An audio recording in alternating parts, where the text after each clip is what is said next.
doctor es egresado de la Universidad Michoacana de San Nicolás de Hidalgo, en la carrera profesional de licenciado en Derecho, de la Universidad de Guanajuato en la maestría en Fiscal, de la Universidad de Salamanca en la especialidad de Derecho Tributario y de la Universidad del País Vasco en el doctorado de Derecho. Esto es lo que nos pasó de semblanza, pero trae muchísimas más cosas. Ha escrito muchos libros que no quiso poner y es un gran maestro muy querido aquí del colegio, con una gran experiencia, y nos va a tratar el tema la erosión a la hacienda pública por el tráfico de CFDIs con operaciones inexistentes y la pena capital.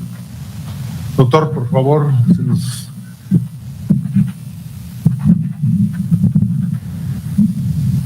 Muchas gracias. De antemano agradezco al Colegio Nacional de Profesores e Investigadores de Derecho Fiscal y Finanzas Públicas, a la Universidad Autónoma del Estado de Morelos, a sus facultades de Contaduría y de Derecho por la invitación para participar en este Congreso Nacional denominado Los Derechos Humanos ante el Fisco.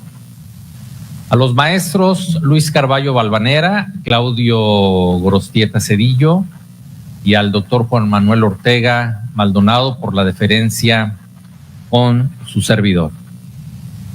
La intención de hablar en un sentido figurado esta mañana en este Congreso es con la intención de que el auditorio aquí reunido, en su gran mayoría jóvenes estudiantes, puedan identificar que en la actualidad en nuestro país, a pesar de que ya no existe la pena de muerte, existe un símil entre la privación de la vida de una persona por haber cometido un delito específico y el de no permitirle por parte del Estado mexicano el desarrollo de sus actividades económicas.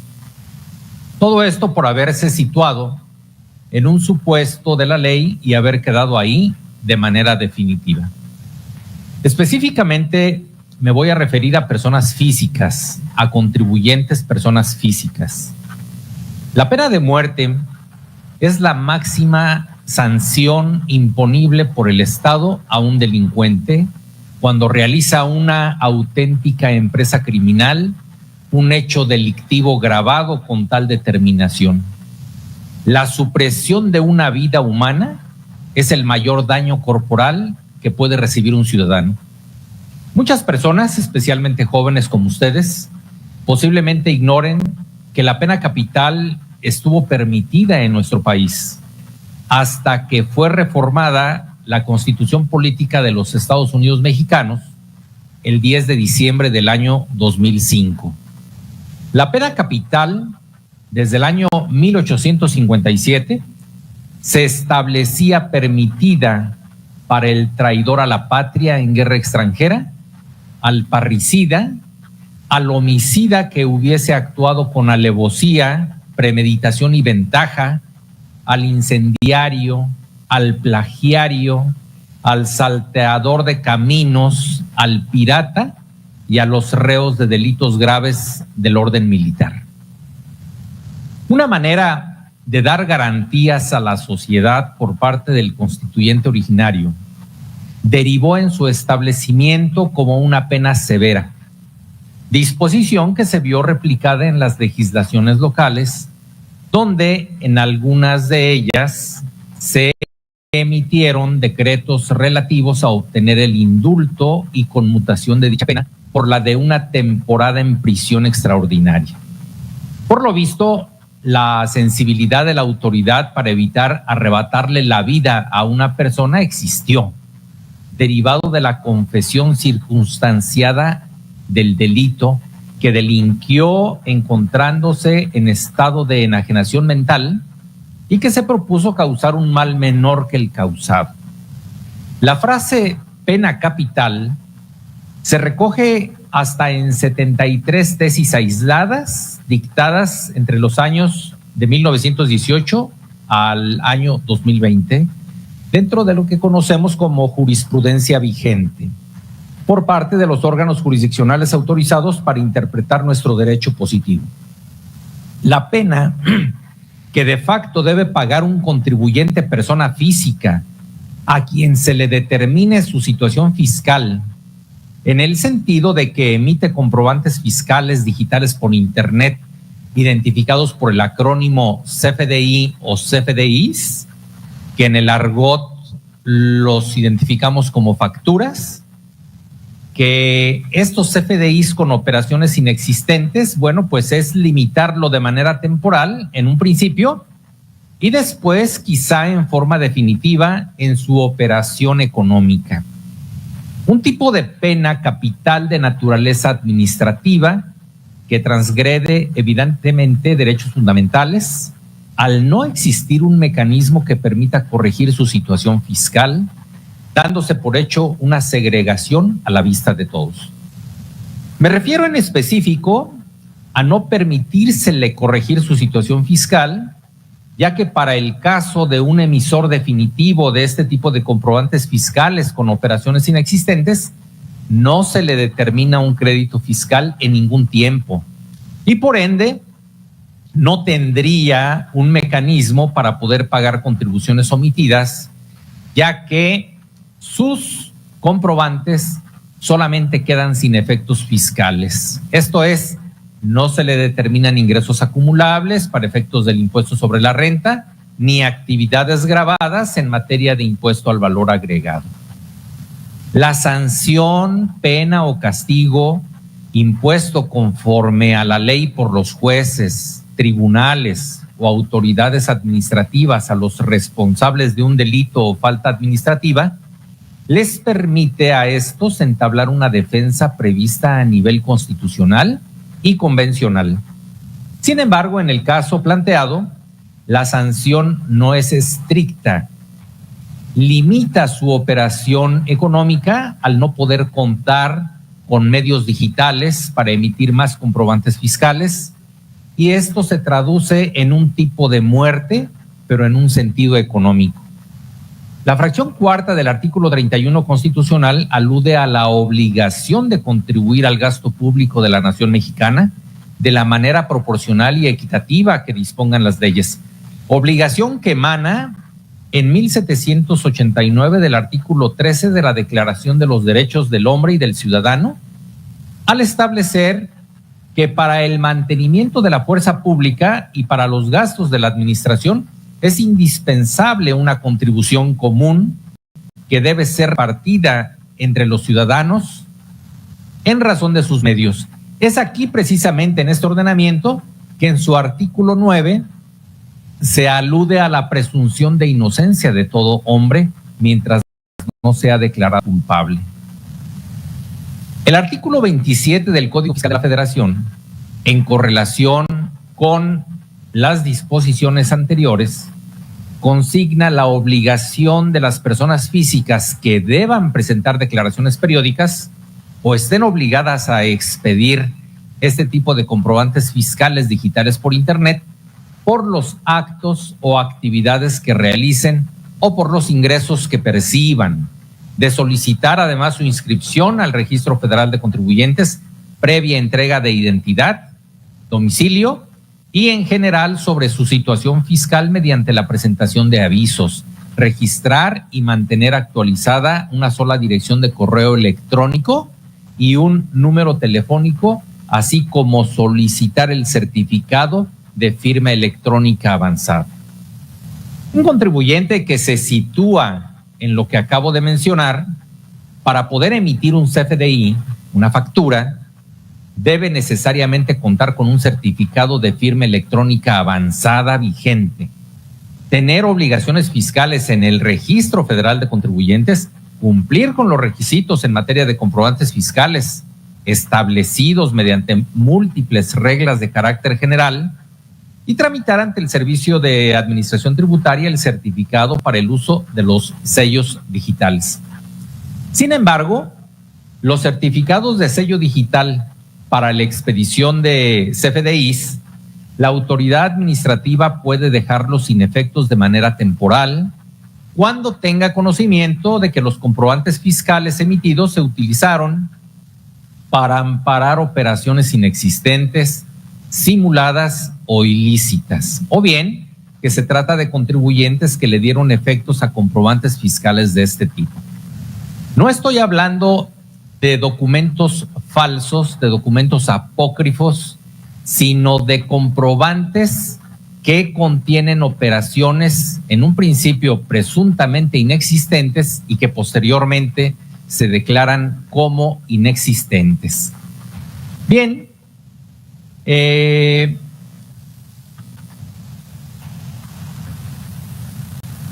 tipo de operaciones inexistentes, no me refiero al comprobante en sí, sino a las operaciones que se consignan en el comprobante que se pueden considerar como simuladas o ilícitas.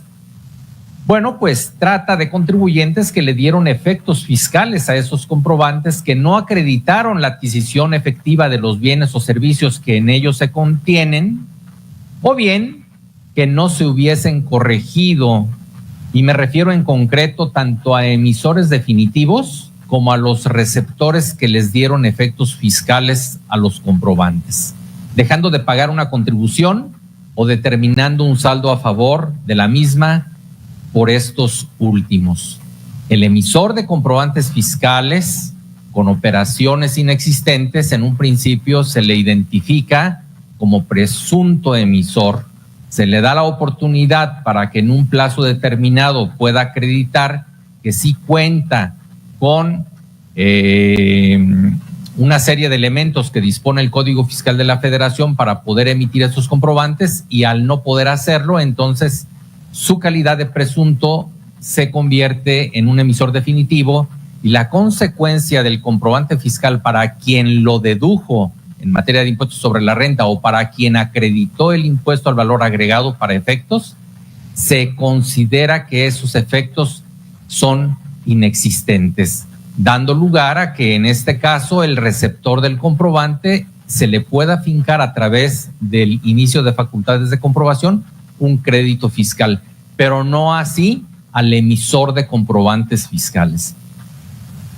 Ante la restricción temporal de este tipo de certificados de sello digital para expedir estos comprobantes fiscales, el contribuyente puede formular una aclaración para subsanar las irregularidades detectadas, o bien para desvirtuar las causas que motivaron la aplicación de tal medida, en el cual podrán aportar las pruebas que a su derecho convenga, a fin de restablecer el uso de dicho certificado y así poder expedir los comprobantes fiscales digitales por Internet, o bien en su momento proceder a dejar sin efectos los certificados de sello digital. Mientras un contribuyente, persona física, tenga cancelados sus certificados de sello digital, estará imposibilitado de expedir comprobantes fiscales, de presentar declaraciones y avisos a los que está obligado por disposición expresa en ley, y esto es de facto una pena capital. ¿Cómo puede un contribuyente a quien se le determina su situación fiscal en el sentido de que no desvirtuó las causas que motivaron la restricción provisional, tornándose en consecuencia en una cancelación definitiva, dejando sin efectos el certificado de sello digital? Estamos frente a una resolución definitiva, impugnable ante el Tribunal Federal de Justicia Administrativa mediante el Juicio Contencioso Administrativo Federal, regulado por la Ley Federal de Procedimiento Contencioso Administrativo.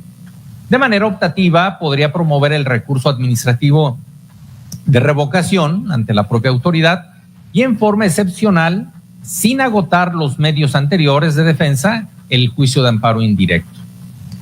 ¿Cuál es la determinación de la autoridad administrativa y de los órganos jurisdiccionales sobre este tema? Fuera de que el acto a impugnar reúna los requisitos de debida fundamentación y motivación, la autoridad administrativa regularmente confirma el medio de defensa en sede administrativa y solamente sirve para aportar pruebas que no se aportaron en el procedimiento administrativo previo. En caso de ya contar con todos los elementos de prueba aportados, puede el contribuyente promover el juicio contencioso administrativo federal ante la sala regional competente para ello en razón de su competencia territorial, donde regularmente vuelve a confirmar la determinación administrativa e incluso, llegado el caso de interponer un juicio de amparo directo en contra de la determinación jurisdiccional administrativa, en contra de la sentencia que emita la sala, se llega a determinar en cascada que dicho acto no afecta a los derechos sustantivos contenidos en los derechos fundamentales. Estamos en presencia de que la autoridad emita un acto fundado y motivado donde se señale que le restringen sus certificados de sello digital para estar en condiciones de expedir comprobantes fiscales por estar en uno de los supuestos del artículo 69B del Código Fiscal de la Federación, vigente a partir del año 2014. Una vez realizada la impugnación y transcurrido un promedio de 2 años en el proceso legal, quedando firme tal determinación, el particular se encuentra imposibilitado para expedir comprobantes fiscales por los ingresos que pueda llegar a recibir. No podrá trabajar en legal forma por lo anterior sin que exista disposición alguna que permita que transcurrido un plazo, un tiempo, pueda dársele la oportunidad de reinsertarse a una actividad económica ordenada. Es un tipo de segregación. Estamos frente a un acto de ejecución irreparable que afecta derechos subjetivos protegidos por derechos fundamentales, tales como el derecho al trabajo previsto en el artículo 5 constitucional. Se trata de una pena prohibida por el artículo 22 constitucional, una sanción desproporcionada donde el bien jurídico afectado no tiene un parámetro económico. La consecuencia la obtiene de por vida. Un contribuyente, persona física, que expidió CFDIs con operaciones inexistentes o un contribuyente que le dio efectos fiscales a estos, es de facto, insisto, una pena infame, inusitada y trascendental. Prohibida constitucionalmente y convencionalmente, que no es susceptible de repararse, so pena de regularizar su situación fiscal. Y aquí la pregunta es, ¿y si estamos frente a un contribuyente inocente? Por un lado, con la publicación de su nombre se le desacredita, generando además un menosprecio social, afectando la buena reputación de la persona por sus cualidades morales y profesionales, de ser el caso. Existe en especial un daño al honor o difamación por haber sido objeto de la publicación de sus datos de manera pública. Por otro lado, la consecuencia para un contribuyente que por un error administrativo no contara con los activos, personal, infraestructura o capacidad material directa o indirectamente para prestar los servicios o producir, comercializar o entregar los bienes que ampararon la expedición de comprobantes fiscales, o bien que se encontrara como no localizado. Es la de privarle de su derecho al trabajo por siempre. Por último, debo advertir que este tipo de prácticas que se tienen identificadas debidamente desde el año 2014, que es la fecha en que se inserta en el Código Fiscal de la Federación este artículo 69B, hasta el año 2022, porque es el dato, de acuerdo a una investigación que mantengo hasta la fecha en la Universidad Michoacana de San Nicolás de Hidalgo, de donde soy investigador, hasta el 2022, asciende a la cantidad de fíjense bien, 561,138,138,973 pesos con 47 centavos. La voy a repetir la cifra. 561,618 millones y fracción de pesos. ¿Esto es mucho? No, es muchísimo dinero. Esta es solamente la cantidad que se tiene identificada de contribuyentes, que específicamente estamos hablando de 9,646 contribuyentes que emitieron comprobantes fiscales que no fueron localizados en su domicilio fiscal y que fueron notificados vía estrados. Hay otros contribuyentes miles de contribuyentes que fueron notificados a través del buzón tributario de manera personal, pero de esos no conocemos las resoluciones. Las resoluciones de donde puedo obtener un dato objetivo, como es el que les estoy dando al año 2022, específicamente en noviembre del año 2022, es esta cantidad que les acabo de proporcionar.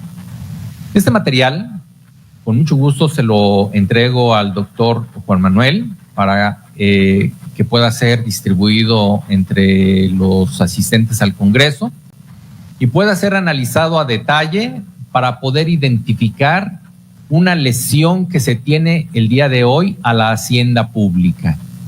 El día de hoy, ayer se cumplieron 2 meses de que el titular del Poder Ejecutivo presentó, conforme a la disposición constitucional, el 8 de septiembre, el paquete económico donde se incluye el presupuesto, donde se incluye el proyecto de presupuesto de egresos. Y la sorpresa que tenemos es que tiene un déficit tremendo. Y donde los especialistas, o quien se dice ser especialista, yo no comparto esa idea, a pesar de que soy especialista en la materia, se habla de que en el año 2024 la autoridad, al no incrementar contribuciones, al no incrementar tasas impositivas, va a venir una extra fiscalización a los contribuyentes. Y eso no creo que sea verdad, porque el día de hoy cuenta con las herramientas para poder iniciar facultades de comprobación de manera electrónica, también por una adición al artículo 42 del Código Fiscal de la Federación con una fracción novena romana en el año 2014, mediante la cual se inserta que puede iniciar facultades de comprobación electrónicas.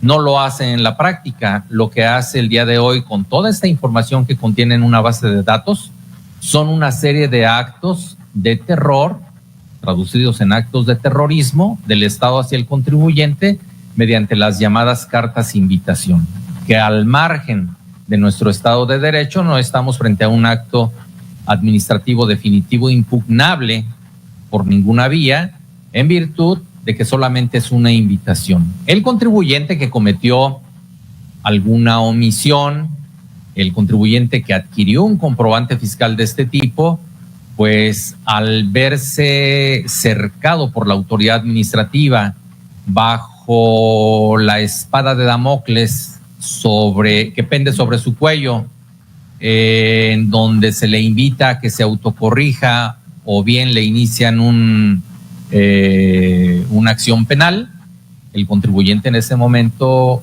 no quiere perder uno de los bienes más preciados que tenemos todos, que es la libertad, opta por el pago.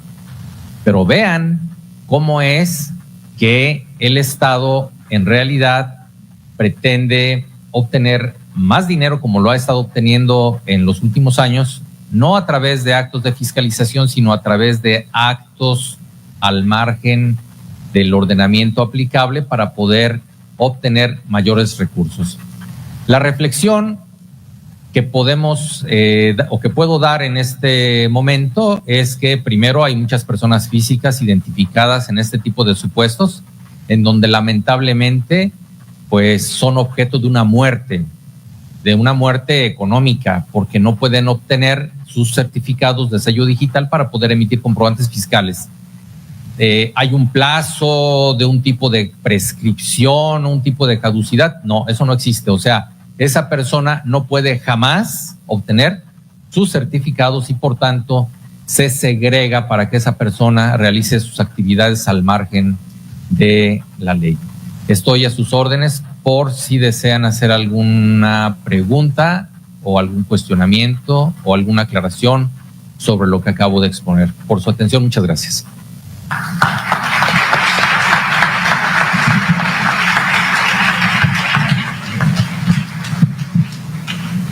Agradecerle al doctor Álvarez Banderas, como siempre, las brillantes exposiciones que nos da aquí en el Congreso. Y es para preocuparse, ¿no? O sea, fíjense, toca temas muy sensibles. O sea, pena capital. Así lo mencionaste, Jorge. Pena capital.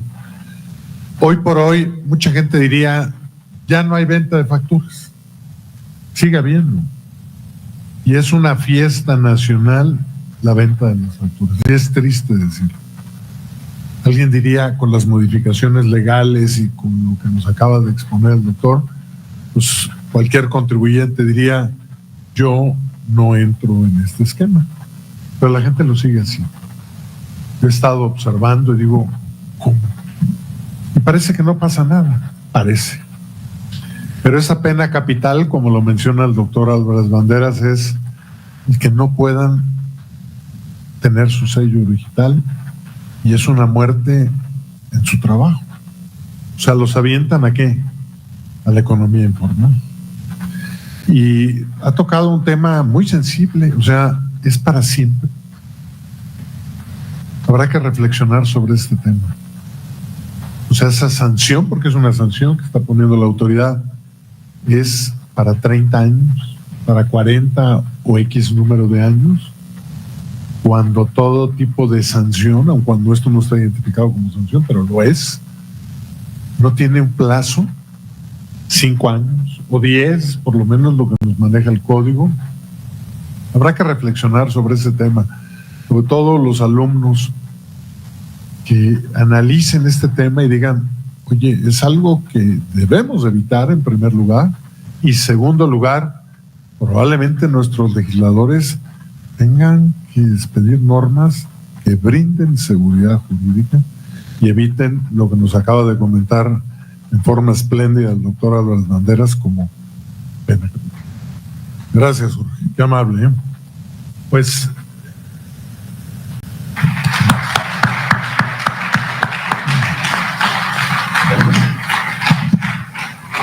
sí, gracias, Jorge. Tenemos